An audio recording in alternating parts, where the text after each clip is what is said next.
là aujourd'hui pour la protection de la santé en France, de l'hôpital public notamment au coup de boutoir du gouvernement Barnier, à sa volonté de faire des coupes sombres dans les budgets.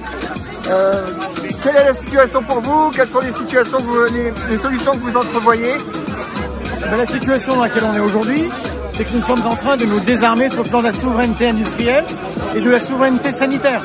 Nous savons déjà à quel point nous souffrons des pénuries de médicaments, à quel point il en coûte cher à celles et ceux qui ont besoin de traitements au long cours. Là, nous sommes sur Doliprane. Doliprane qui est aujourd'hui fabriqué en France, qui n'est pas inscrit sur la liste des génériques. Et donc on avait besoin de se battre pour la base industrielle française. On a pour ça des outils. Il y a la participation de la puissance publique. Il y a le décret Montebourg, que je connais bien, pour avoir été celui qui l'a négocié au nom du ministre devant le Conseil d'État. Mais sachons bien que quand c'est un pays qui ne produit pas est dans la main de ceux qui produisent. Nous ne voulons pas être dépendants de l'Inde s'agissant des médicaments. Nous ne voulons pas être dépendants de la Chine s'agissant des panneaux solaires ou des véhicules électriques. Nous n'avons pas envie d'être dépendants des États-Unis s'agissant de la défense. Eh bien, ça suppose d'avoir une politique industrielle qui aujourd'hui est défaillante. D'accord.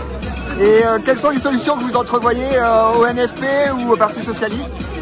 Là, en l'occurrence, c'est se battre pour défendre la souveraineté, dire que c'est bien d'avoir un décret, mais il faut être exigeant. C'est que le décret sur les investissements directs étrangers, il est au fond très peu exigeant par rapport à ce qu'exigent les Américains.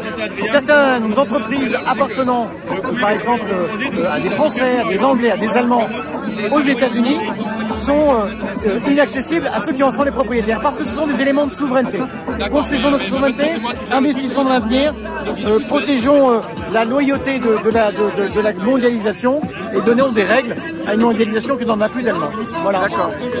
Et qu'est-ce que vous pensez des autres mesures, notamment apparemment le PLFSS est en régression? Le PLFSS, le débat a commencé hier. On a eu un aveu du ministre des Comptes publics absolument ahurissant. Le Ségur de la santé qui a coûté entre 12 et 15 milliards n'a pas été financé. Vous voyez, une mesure nécessaire qu'on ne conteste pas n'a pas été financée. On propose des financements, on propose des moyens supplémentaires pour l'hôpital, pour les budgets de l'hôpital. Le débat commence et on espère avoir quelques victoires. Qu'est-ce que vous pensez des déclarations de Sophie Binet ce matin qui disait qu'il faut prendre l'argent là où il est, qu'il y a eu pas mal d'amendements notamment du NFP pour essayer de taxer les grandes entreprises, celles qui ont fait des bénéfices exceptionnels et taxer les plus riches de ce pays? Qu'est-ce que vous en pensez? Nous ne sommes pas favorables à ce que le quoi qu'il en coûte d'abord à celles et ceux qu'on a appelés à 20h, c'est-à-dire aux hommes et aux femmes qui n'ont que leur force de travail pour vivre.